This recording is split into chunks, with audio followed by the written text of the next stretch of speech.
Bonjour à tous et bienvenue dans ce nouveau numéro de Pour tout vous dire. Le compte à rebours avant l'élection présidentielle de 2022 a démarré et les spéculations sur le nom du prochain président français vont bon train. Mais dans un paysage politique dégradé où les partis traditionnels sont à la peine, les Français redoutent de devoir faire un choix par défaut, comme ce fut le cas en 2017, faute d'une offre politique enthousiasmante. Dans cette émission, nous brosserons un aperçu de ce paysage politique en nous intéressant aux grands défis de cette présidentielle, l'abstentionnisme, la montée du populisme et la perte de confiance dans le politique. Frédéric Dabi et Arnaud Benedetti sont avec nous pour en parler. Je vais tout de suite vous les présenter. Et puis, nous aborderons la question de la radicalité dans le débat politique actuel avec Jonathan Curiel, qui va nous parler de son analyse autour d'une société hystérisée, comme il l'appelle. Bonjour Frédéric Dabi. Bonjour. Et bonjour Arnaud Benedetti. Bonjour. Et merci de nous avoir fait le plaisir de venir sur notre plateau. Frédéric Dabi, vous êtes directeur général de l'Institut de sondage l'IFOP et directeur du pôle opinion et stratégie d'entreprise de l'IFOP depuis 2011. Vous êtes auteur de La Fracture, comment la jeunesse d'aujourd'hui fait sécession, paru aux éditions des Arènes. Un ouvrage qui revient sur le comportement notamment électoral de la jeunesse. Et vous, Arnaud Benedetti, vous êtes rédacteur en chef de la revue politique et parlementaire, professeur associé à la Sorbonne Université ainsi qu'aux hautes études internationales et politiques. Et vous êtes l'auteur de plusieurs ouvrages dont Comment sont morts les politiques, le grand malaise du pouvoir, et c'est paru aux éditions du CERF. À quelques mois de l'élection présidentielle qui aura lieu en avril, la campagne pour 2022 est lancée. Si les annonces de candidature se multiplient, les Français regardent avec une certaine perplexité les débats qui se succèdent dans les médias. C'est ce que nous ont confié quelques-uns d'entre eux que nous avons rencontrés dans le centre de Paris. Bon, les élections ont démarré, en effet, on a une campagne de lancement, mais aussi pour les Français, aussi pour moi, ce que je peux ressentir, c'est un flou artistique. Voilà, on débat, on fait des contre-débats, il y a des polémistes, et pour ma part, les Français sont un petit peu perdus. Voilà, on va pas choisir, on ne sait pas qu'est-ce qu'on va attendre actuellement. Voilà ce que je peux répondre, je fais comme tout le monde, je regarde certains débats, certaines émissions, mais pour l'instant, voilà, on n'est pas dans le concret. Et je pense que les Français attendent beaucoup plus. Ils veulent voir du factuel. Et là, pour l'instant, on ne le voit pas. Avec l'arrivée de monsieur Zemmour, là, on est un peu... on se dit, c'est un peu bizarre ce qui se passe. Est-ce que c'est pour éviter... Est-ce que c'est pour nous inciter peut-être à voter pour monsieur Macron aussi, pour nous faire peur? Donc parce que Marine Le Pen ne fait plus trop peur maintenant, apparemment.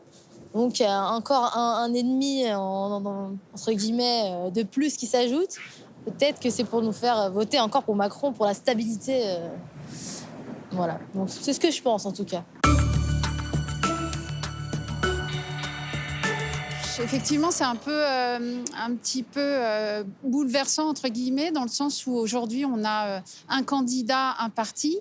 Donc, chaque candidat crée son propre parti, alors qu'avant, on avait un parti, plusieurs candidats. Et donc, voilà, ça transforme un petit peu le paysage.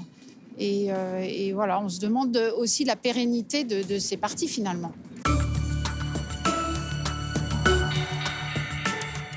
Je regarde ce qui arrive, les débats surtout, même si ils sont plutôt stériles.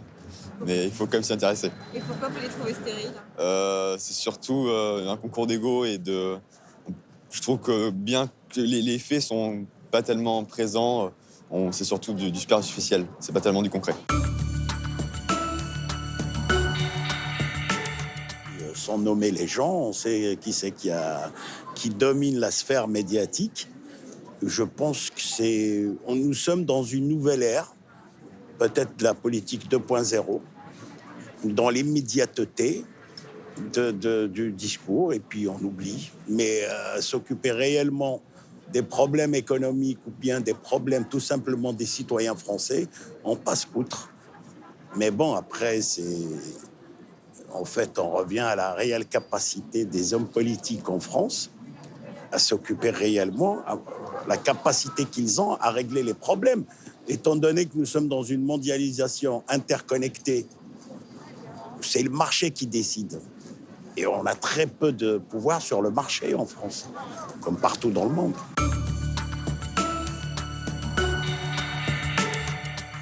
Oui, le PS a fondu, le LR se disperse, c'est pas génial.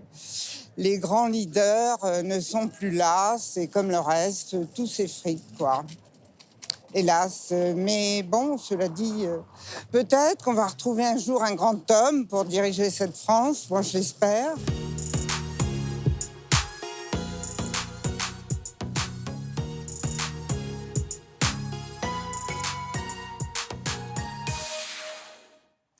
Alors ces témoignages sont assez parlants. On entend des mots comme perdu, flou artistique, concours d'ego, superficiel, tout s'effrite.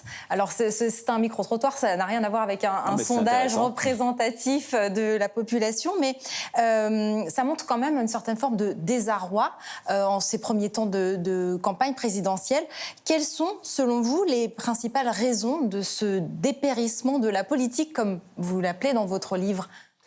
Écoutez, il y a une des personnes interrogées qui a donné un certain nombre d'indications sur ce dépérissement de la politique. Le fait que nous soyons aujourd'hui dans des sociétés qui se sont mondialisées, où finalement, à côté des pouvoirs politiques traditionnels des États-nations, surgissent d'autres formes d'organisation, soit supra-étatiques, soit interétatiques, soit parfois transétatiques, font que une grande partie des opinions publiques, notamment dans des pays où l'État-nation jouait un rôle très fort, comme c'était le cas en France, ont le sentiment que le pouvoir ne maîtrise plus les événements et ne peut plus répondre finalement aux problèmes concrets qui sont ceux des citoyennes et des citoyens. Donc il y a une forme de sentiment de dislocation du pouvoir politique qui explique aujourd'hui le fait qu'un certain nombre, en effet, d'électrices et d'électeurs ne vont plus voter, ou que les grands partis de masse, qui étaient les partis de masse que l'on a connus, alors un peu moins en France, mais dans d'autres pays, en tout cas en Europe, ont une déperdition de militants. Frédéric Dabi, vous voulez réagir aussi sur ce petit micro-trottoir qu'on vient de voir? Oui, il y a deux choses qui m'ont frappé. Premièrement, les politiques, les médias, les réseaux sociaux sont beaucoup plus entrés en campagne que les Français eux-mêmes, qui sont dans l'expectative, qui ne sont pas prêts, qui ne connaissent pas l'offre, qui s'y intéressent doucement. Donc il y a ce décalage-là. Plus fort qu'il y a 5 ans, parce qu'il y a 5 ans, à la même époque, il y avait la primaire de droite, la future primaire PS, qui, je dis, avait déjà suscité un fort intérêt. On avait un intérêt pour la campagne présidentielle de 60% en 2016. Il n'est là, dans une enquête IFOP fiduciaire pour Paris Match et Sud Radio, que de 44%. Deuxièmement, ce qui est, et Arnaud Benedetti l'a bien dit, c'est la question sur l'utilité du vote. Dans mon livre, je montre que chez les jeunes, il y a une logique de vanité du vote. Voter, c'est vain. Voter, ça ne sert plus à rien, parce que les politiques ne sont plus capables de peser sur le cours des choses. Comme et le dit une des personnes, c'est le marché qui décide. Exactement, c'est vraiment le sentiment que les politiques n'ont plus la main, ce qui, même si la présidentielle, c'est spécial, c'est l'élection matrice, c'est l'élection où les Français votent le plus, même cette élection est, si je puis dire, contaminée par une abstention. C'était encore 22% en 2017 et ça s'annonce malheureusement peut-être supérieur pour 2022. Alors, quels sont les thèmes abordés en ce début de campagne dans les médias? Et est-ce que, d'après vous, ils correspondent aux attentes des Français? C'est pas ce dont on a l'impression quand on les écoute, mais... Oui, ça a été dit dans le micro-trottoir, quand ils ont de spectacles, d'attaques, de coups bas, de chicaya, de discours politiciens, des choses qui relèvent de l'organisation partisane, primaire ou pas, congrès ou pas, à droite, candidature unique ou pas. C'est loin des préoccupations des Français qui, maintenant que le Covid semble s'être un peu éloigné, sont pluriels. Il y a la montée spectaculaire du pouvoir d'achat, il y a la question de la santé qui n'a jamais été aussi importante, mais ça préexistait au Covid. Il y a les questions identitaires et sécuritaires. On est pour l'instant sur une campagne qui n'a pas trouvé son thème, qui n'a pas trouvé la question à laquelle les candidats vont répondre, même si je suis frappé de voir à quel point la question de la vie chère, du coût de la vie, du pouvoir d'achat, le retour de l'inflation fait, et ça peut peut-être fragiliser le président sortant qui n'est pas encore candidat, fait que c'est cette question économique et sociale qui semble majeure. Quelle mutation, quel contexte glissant. Il y a encore 6 semaines, on n'en parlait absolument pas. Alors vous, Arnaud Benedetti, dans votre livre, vous dites que la politique ne protège plus ni le peuple, ni les libertés, ni la nation, ni les citoyens. Et c'est la raison pour laquelle, d'après vous, donc, on se désintéresse de la politique en France. Comment vous expliquez Alors, ça ? juste pour rebondir sur ce que disait Frédéric Dabi, il y a quand même une spécificité française de la désaffection. La France est un pays qui a fait du politique le centre de sa vie sociale, parce qu'on investissait justement le politique d'une capacité à protéger ou à transformer la vie. C'était, vous savez, le slogan des socialistes en 1981. Cette réalité, aujourd'hui, c'est totalement dissoute pour un grand nombre de nos compatriotes. Alors, il y a une raison aussi qui explique finalement la désaffection et la démonétisation du vote qui est liée finalement à l'histoire politique française récente. Une raison qui est peut-être insuffisamment mise en avant, mais moi que je mets en avant dans mon ouvrage, c'est notamment le référendum de 2005. Le fait que le référendum de 2005, où vous avez quand même une majorité de Français qui décident de dire non au projet de traité constitutionnel qui est rétabli de fait par le traité de Lisbonne 3 ans plus tard, eh bien, quelque part donne le sentiment à beaucoup de nos concitoyens que finalement le fait d'exercer son droit électoral ne sert à rien puisque, in fine, les dirigeants décident d'outrepasser le résultat d'un vote. Donc cet aspect-là, très spécifique à l'histoire politique récente française, pèse certainement aussi de manière très forte dans les comportements électoraux. Ensuite, pour en revenir à votre question, en effet, ce qui aujourd'hui apparaît, et je pense que ça sera d'ailleurs une des problématiques essentielles de la future campagne présidentielle, c'est la question de la protection. Parce que quand on regarde finalement l'ensemble des enjeux que font apparaître les différents instituts de sondage, qu'il s'agisse du pouvoir d'achat, qu'il s'agisse de la question de la sécurité, qu'il s'agisse de la justice, qu'il s'agisse même parfois, en effet, de la question des libertés, tout cela, finalement, est travaillé par une même problématique qui est la question de la protection. Qu'est-ce qu'on demande finalement à un État? Qu'est-ce qu'on demande à un pouvoir politique? C'est presque, j'allais dire, une finalité philosophique et anthropologique, c'est de protéger la société. Et ce sentiment aujourd'hui de protection, en effet, il paraît pour un grand nombre de Françaises et de Français s'être considérablement évanoui parce que d'autres forces aujourd'hui semblent gouverner les événements. Alors on va revenir maintenant sur l'abstention qu'on appelle depuis quelques années souvent la grande gagnante de l'élection en France. On assiste donc, on l'a dit, à un changement du rapport au vote parmi les Français. Est-ce que, Frédéric Dabi, vous pourriez nous en dire plus sur cette tendance qui, on pourrait s'en douter, risque de se poursuivre pour la prochaine échéance présidentielle? Oui, je rebondis sur ce qu'a dit Arnaud Benedetti, qui est très juste. 2005 est un véritable tournant, et je l'associe à aussi l'élection suivante. 2007, participation massive, candidats de renouvellement, de rupture, Nicolas Sarkozy, Ségolène Royal, François Bayrou, abstention très faible, participation très forte.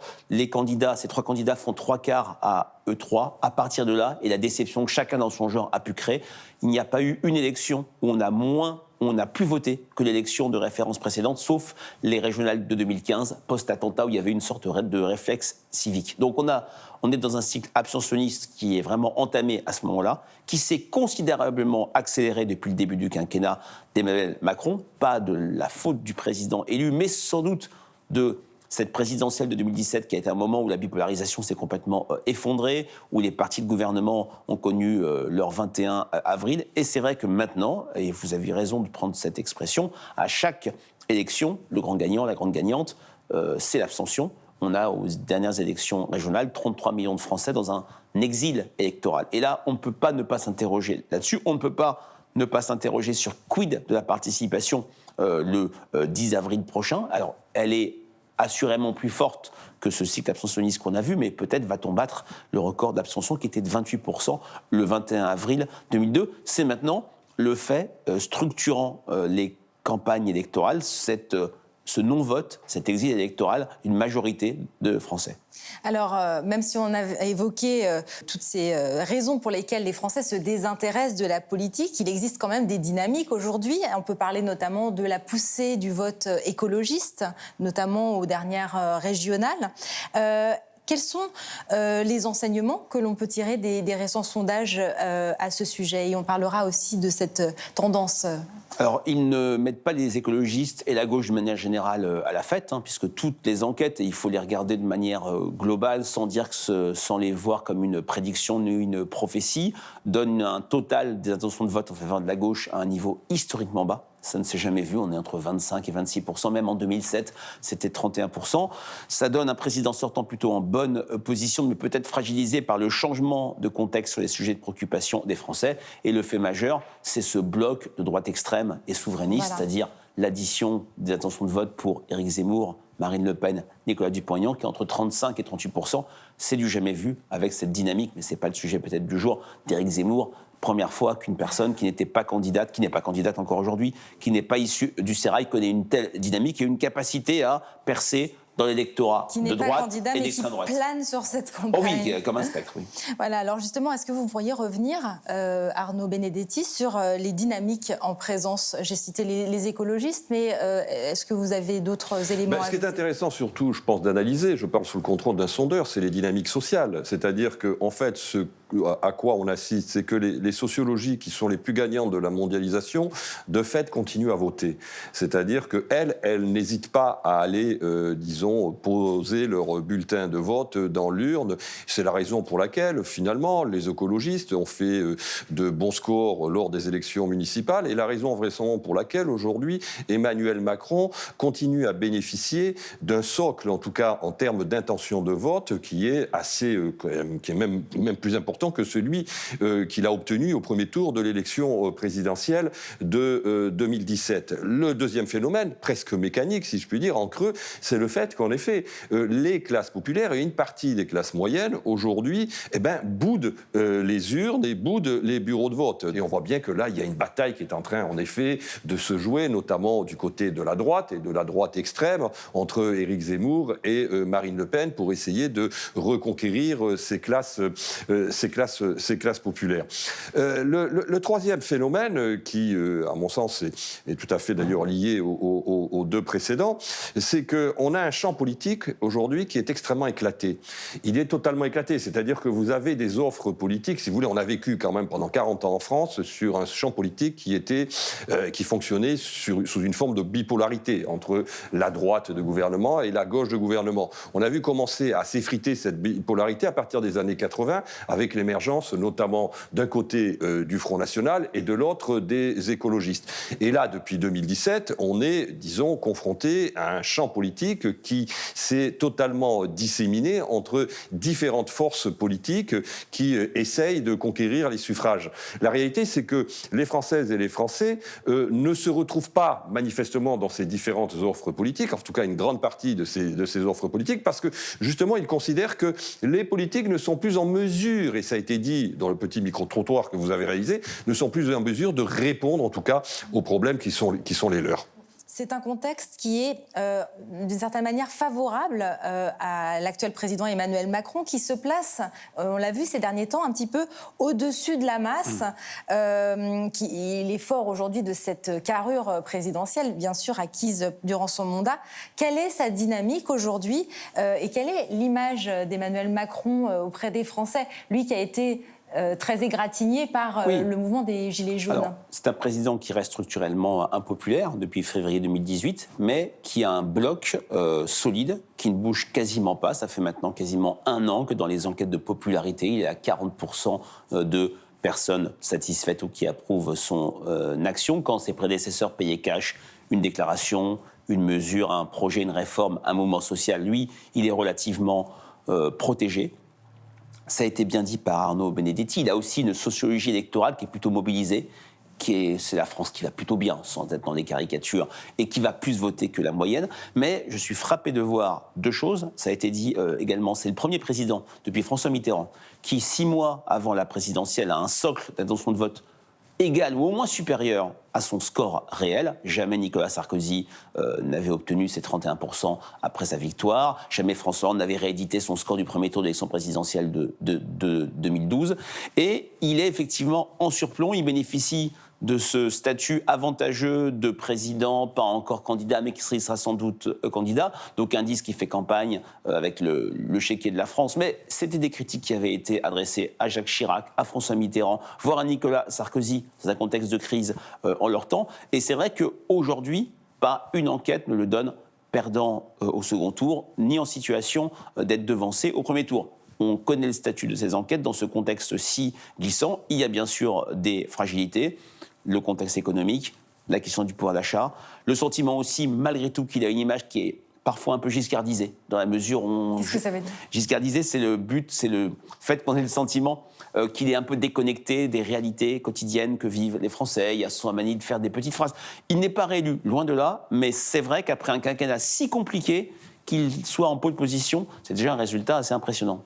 Nous allons poursuivre cette conversation, mais je vous propose d'accueillir maintenant Jonathan Curiel. Bonjour Jonathan Curiel. Bonjour. Et merci de nous rejoindre dans cette émission. Vous êtes directeur général adjoint des programmes du groupe M6 en charge des magazines et documentaires. Et vous venez nous parler aujourd'hui de La société hystérisée, un essai qui revient sur la difficulté actuelle du débat, la transformation radicale de l'espace public et qui propose des clés pour s'en sortir, et c'est sorti aux éditions de l'Aube. Alors, on évoquait à l'instant le désintérêt des Français pour la politique. Vous parlez de la colère qui monte, de la polarisation de la vie publique. Selon vous, cette hystérisation s'applique également à la classe politique ? Oui, parce qu'aujourd'hui, on voit bien que les échanges entre les différents politiques sont marqués par le clash, par le buzz, par la petite phrase du jour. On voit tous les jours, il y a une nouvelle actualité. En ce moment, c'est Zemmour avec on reprend quotidiennement les différentes agitations des uns et des autres. Et pour revenir sur ce qui a été dit tout à l'heure, moi, je suis aussi convaincu que les Français se sentent tout à fait étrangers à cette hystérisation qui est manifestée par un microcosme à la fois médiatique, à la fois de minorités visibles, audibles, bruyantes. Et du coup, il y a une espèce de phénomène de retrait d'un certain nombre de Français qui se sentent et qui se replient sur eux-mêmes et qui sont assez étrangers à cette agressivité, cette perte de nuance, cet emballement collectif, cette perte de raison qui charrie un peu notre monde médiatique. Alors le problème, c'est que ce climat hystérisé profite à certains candidats. C'est ce qui rend le débat impossible, d'après vous ? Alors, le débat, il y a effectivement l'actualité qui rend le débat compliqué parce qu'aujourd'hui, de toute façon, on a une appréhension du débat, mais depuis certaines années, c'est lié à la fois aux chaînes d'information, aux réseaux sociaux, qui consistent à rendre le débat assez binaire. C'est-à-dire qu'aujourd'hui, même la façon dont il est disposé dans les chaînes d'information, de manière spatiale, on a les pour, les contre, les oui, les non. Donc, on s'est plus ou moins accoutumé à cette idée de binarité du débat et à cette nécessité de se positionner tout de suite sur des sujets, alors qu'il y a des fois où on n'a pas forcément d'opinion, où les gens sont chez eux sur leur canapé, ne savent pas vraiment que penser de telle actualité ou de tel fait divers. Alors qu'aujourd'hui, on est dans cette espèce de broyeuse où il faut absolument se positionner sur tous les sujets tout le temps. La campagne, effectivement, elle est actuellement très dans cette dégradation du débat public, où on voit qu'on a du mal à échanger, on a du mal à discuter et on s'attache à la petite phrase du jour plutôt qu'à avoir des débats un peu construits.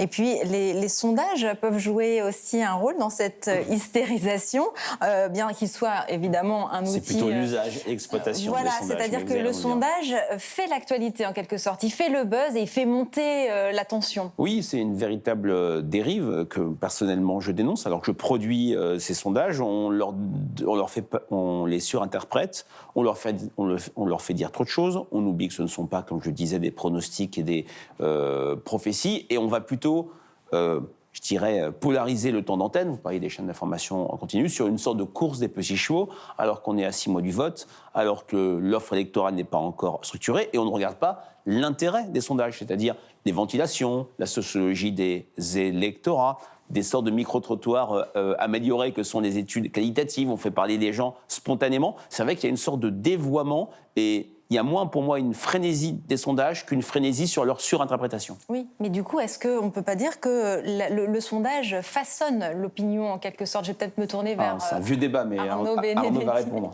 Oui, c'est un vieux débat. En fait, le sondage, il y a deux choses. C'est une photographie à un instant T. C'est vrai qu'on se concentre uniquement sur le chiffre, et c'est ce qui est repris essentiellement dans les médias. Mais évidemment, on voit bien que ça a un impact ensuite sur les jeux politiques, sur les rapports de force à l'intérieur des jeux politiques, puisque les différents candidats, très souvent d'ailleurs excipent des sondages pour montrer qu'ils sont meilleurs candidats que leurs concurrents directs. Donc les sondages ont un effet sur le jeu politique. Est-ce qu'ils contribuent à construire l'opinion publique? Moi, je serais beaucoup plus nuancé, parce que quand on regarde finalement l'histoire des sondages dans l'histoire des dernières élections présidentielles, on voit bien que d'abord l'opinion publique se cristallise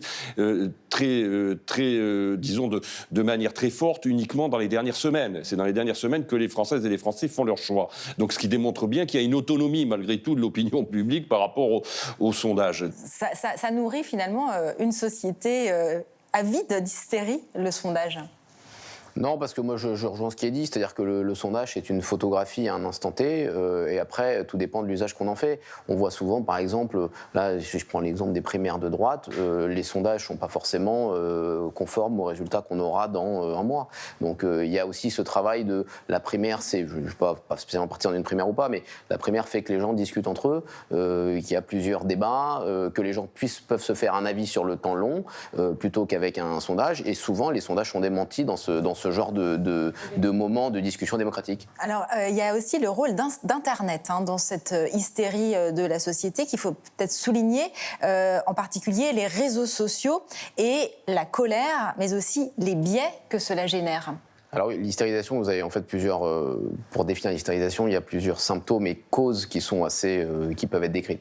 Il y a, c'est un peu la tarte à la crème, mais les réseaux sociaux dont on parle tout le temps, qui sont un point de bascule assez majeur dans le fait que les gens chassent en meute, se planquent derrière leur écran de manière anonyme, soient soumis à ce qu'on appelle les bulles cognitives, on l'a dit 1000 fois, mais c'est majeur, c'est-à-dire que vous recevez que des informations qui vous concernent et qui vous confortent dans votre propre opinion. Ça, c'est un biais cognitif qui s'appelle le biais de confirmation. Vous n'avez pas envie d'être dérangé par des opinions qui ne sont pas les vôtres. Et à l'inverse, vous recevez des opinions qui sont très différentes et qui peuvent vous rebuter par rapport à ce que vous pensez. Donc vous êtes enfermé dans un schéma qui fait que vous ne recevez que des informations qui vous concernent et des informations qui vous énervent.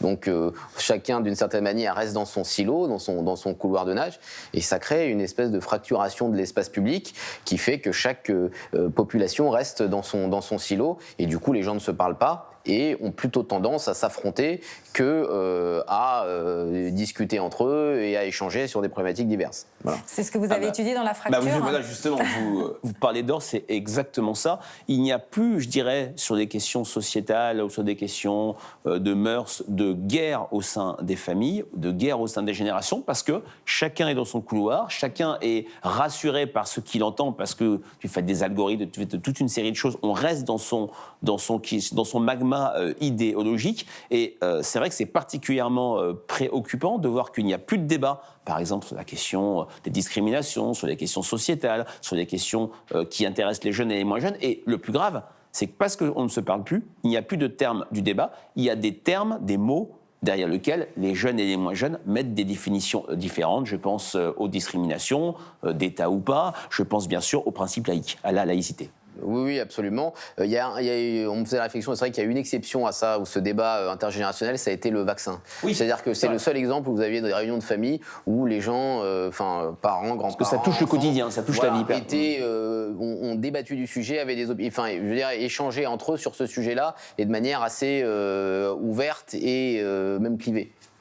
Alors, la campagne présidentielle a commencé de manière assez prématurée. Ça fait déjà 6 mois qu'on en parle. Est-ce qu'il n'y a pas une obsession en France, et là aussi peut-être une forme d'hystérie, autour de la présidentielle, d'après vous, Jonathan Curiel ? Une obsession, non, mais c'est l'élection importante pour les gens qui se donnent rendez-vous tous les 5 ans, qui démarre assez tôt, avec des sondages. Donc, et puis, il y a toujours une culture un peu de l'élection présidentielle en France, plus que d'autres élections. Enfin, mais, on en a parlé tout à l'heure. Vous voulez réagir là-dessus Non, mais de toute façon, c'est l'élection reine de la vie politique française. Sauf que ce qui, aujourd'hui, peut-être la rend encore plus prégnante dans le paysage politique, c'est qu'on est sur un quinquennat et qu'on n'est plus sur un septennat. Et qu'il y a eu une accélération du temps politique qui fait que quasiment dès le lendemain du second tour de l'élection présidentielle, on se retrouve presque en pré-campagne. Alors j'exagère, je caricature, mais on voit que déjà un certain nombre de candidats, avant que 2022 ait eu lieu, se positionnent déjà dans la perspective de 2027. Jonathan Curiel, je vous laisse réagir, ce sera le mot de la fin. Oui, je suis tout à fait d'accord avec ça. Et je voulais juste revenir sur ce qui était dit quand j'étais dans la première partie, sur le pouvoir d'achat. Moi, dans mon activité quotidienne de médiatique, de gestion de magazines, documentaires, etc., le pouvoir d'achat, dès qu'on fait du pouvoir d'achat dans les sujets, les audiences montent en flèche. Donc, il ne faut pas non plus se tromper de sujet. Là, on voit depuis 2-3 semaines, des émissions comme Capital ou d'autres types de magazines. On en a fait un ce week-end. On a fait un score stratosphérique et on voyait bien que le sujet c'était le pouvoir d'achat, le discount, etc. Donc, ça va être l'élément majeur de l'élection et nous on le voit très bien dans nos activités de sujets, reportages et autres. Et la protection, la sécurité sans doute, dont vous parliez tout à l'heure. Merci à tous les trois d'être venus Pour tout vous dire. Jonathan Curiel, Arnaud Benedetti et Frédéric Dabi. Merci à vous de nous avoir suivis. Je vous retrouve très bientôt dans un prochain numéro de Pour tout vous dire.